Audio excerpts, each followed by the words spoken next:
Perhatikan bagaimana ketika ayat pertama diturunkan. Apa ayat pertama itu? Iqra bismi rabbikal ladzi khalaq. Ketika kalimat iqra turun, iqra. Apa jawaban Nabi? Sepakat semua riwayat, mutawatir sifatnya. Jawaban Nabi pertama kali, ma ana biqari. Ma ana biqari. Saya betul-betul nggak bisa baca.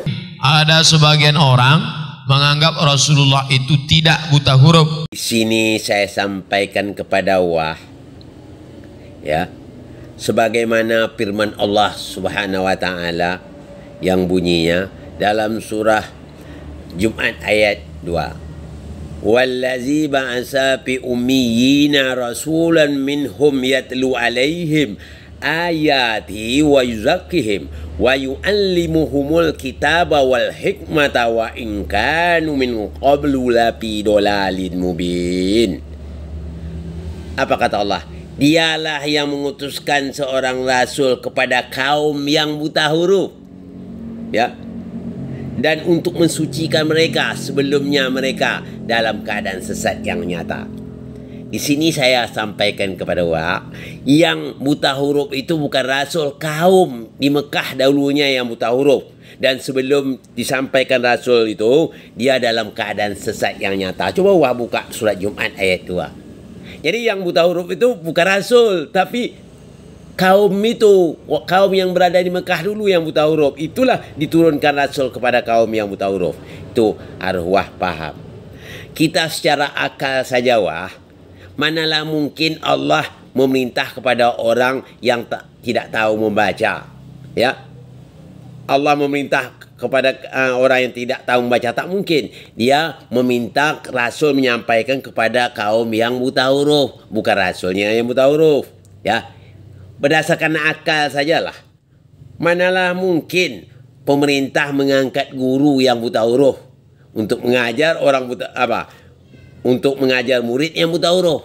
Mana mungkin? Itu mustahil, ya jadi yang jelas yang buta huruf itu bukan Nabi tapi yang buta huruf itu kaum di Mekah dahulunya. Sebelum datang Nabi, dia dalam keadaan buta huruf dan sesat yang nyata, kata Allah Subhanahu wa taala. Kita harus paham.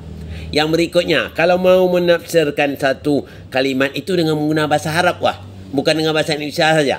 Ya, tahu betul kita. Jangankan arti kata. Huruf itu kita tahu betul. Apa makna huruf itu? Dalam ilmu nahu dah jelas itu. Mungkin belajar nahu dah. Ini coba kita baca ya. Iqra kata malaikat, ya. Nyampaikan Nabi Iqra. Iqra bismi rabbikal ladzi khalaq. Apa jawab Nabi Muhammad waktu itu? Ma'ana biqari'in.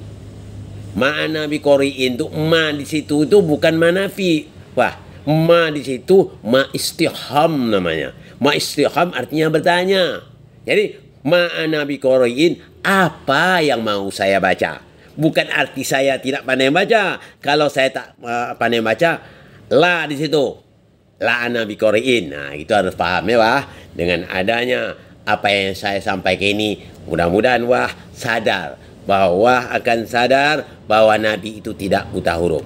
Kalau kita jelas, manalah mungkin Allah memerintah kepada orang yang buta huruf untuk mengajar, menghilangkan buta huruf orang. Ini tak mungkin, ya. Sedangkan yang buta huruf itu adalah kaum di Mekah dahulunya. Mereka itu dalam keadaan sesat yang nyata sebelum datangnya Nabi Muhammad. Oke, mudah-mudahan dengan apa saya sampai ini, akan paham ya. Oke, assalamualaikum warahmatullahi wabarakatuh.